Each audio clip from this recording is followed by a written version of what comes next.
And Professor Murray, let me begin with you and what you saw both in today's hearing and anything else you'd like to comment on through the week of hearings. Well, I was not at all surprised to see former Judge Williams deliver the ABA's well-qualified rating of Judge Jackson. I think it has been established by her record, her answers during the course of this confirmation, that she's an absolutely superb nominee, perhaps the best nominee we have seen in recent years. And I think the treatment that she received by some members of the Senate really belied the exceptional nature of her own credentials, her performance before the Senate Judiciary Committee, and indeed the historic nature of this nomination. So I give her an A+. I give the Senate Judiciary Committee, depending on the members, a C-. It was something of a spectacle, but it wasn't because of Judge Jackson.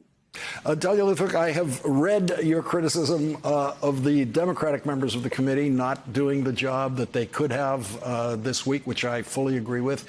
But Sheldon Whitehouse, who is next in line to be chairman for the Democrats, which may take a while, but there will come a day when there is a chairman Whitehouse in that committee, and that's going to be a different day. Senator Whitehouse was spectacular today. I caught exactly what you thought, that this was just the most deftly laid trap. And he managed to elicit exactly what he needed to elicit, which is that the star witness wouldn't concede that the president had been elected.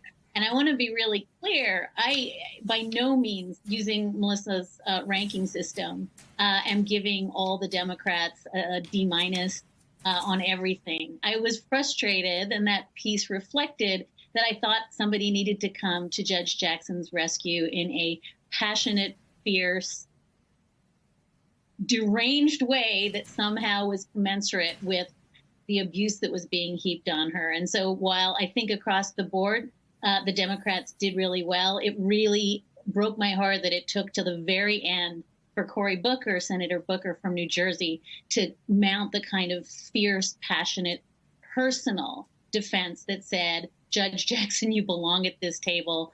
Everyone here sees that. Thank you for what you've endured.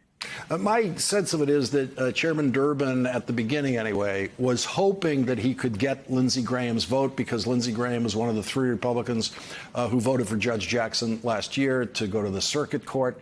But it was very clear, Professor Murray, basically in the first couple of minutes, that Lindsey Graham was going to build his case for voting against this nominee.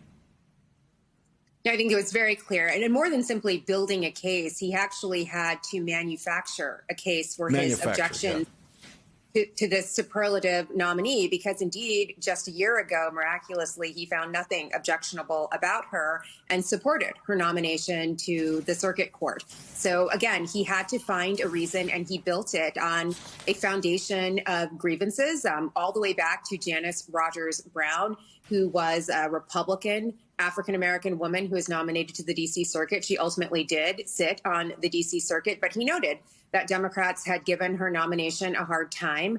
She was eventually seated, and she did endure some tough questions about her judicial philosophy, but nothing like what we saw today. And so, again, lots of grievances. We saw Judge Kavanaugh and the Kavanaugh confirmation invoked. We heard about Miguel Estrada. They are keeping a long laundry list of grievances that apparently they have been nursing for around 20 or so years.